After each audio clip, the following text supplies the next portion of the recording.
Morning breakfast எல்லாமே முடிச்சதுக்கப்புறமா தலைக்கு எண்ணெய் வைக்கலாம் அப்படின்னு சொல்லிட்டு தான் எடுத்துகிட்டு வந்திருக்கேன். ஆக்சுவலி ஹேர் ரொம்ப டேமேஜ் ஆகிக்கிட்டு இருக்கு. என்ன பண்ணுறதுனே தெரியலை. சரி இனிமேலாவது கொஞ்சம் கொஞ்சம் கேர் பண்ணலாம் அப்படின்னு சொல்லிட்டு தான் எண்ணெய் வச்சுட்டு ஈவினிங் போல் தலை குளிச்சிக்கலாம் அப்படின்னு சொல்லிட்டு எண்ணெய் வச்சுட்டு வந்துட்டேன்.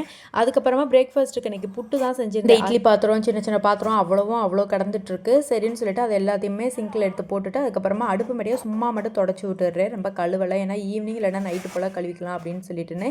அதுக்கப்புறம் நைட்டு கழுவி வச்சிருந்த பாத்திரம் எல்லாமே கிடந்தது. அது எல்லாத்தையுமே அரேஞ்ச் பண்ணி வச்சு அதோட கிச்சனையும் கூட்டி விட்டுட்டு முக்கியமான வேலை அன்னைக்கு இந்த வாஷிங் மிஷினை சைடில் எல்லாம் க்ளீன் பண்ணணும்ட்டு. வாஷிங் மிஷினில் என்ன தான் க்ளீனிங் ப்ராசஸ் போட்டாலுமே இந்த சைடில் இருக்க ஆளுக்கெல்லாம் போக மாட்டேது. அதனால தான் நல்லா ஸ்க்ரப் வச்சு நல்லா க்ளீன் பண்ணி விட்டுட்டேன். அதுக்கப்புறமா அந்த கீழே இருக்க அந்த பாட்டை 6 மந்த் ஒன்று கண்டிப்பாக க்ளீன் பண்ணணும். இல்லைன்னா நல்லா சாக்கடை நாற்றம் அடிக்குமா, அதனாலேயே நான் 6 மந்த் ஒன்ஸ் க்ளீன் பண்ணி. நான் இந்த மேட் ஐட்டம் அதெல்லாம் அதிகமாக உள்ளே போட மாட்டேன். அதனாலே என்னமோ எனக்கு ஸ்மெல்லாம் அதிகமாக வராது, குப்பையும் அவ்வளோவா இல்லை. அப்போ இந்த மாதிரி எடுத்து க்ளீன் பண்ணாலே வாஷிங் மிஷின் லைஃப் டைம் நல்லா வரும். அதோட துணி மடிக்கிற வேலை இருந்துச்சு, அதையும் பார்த்துட்டு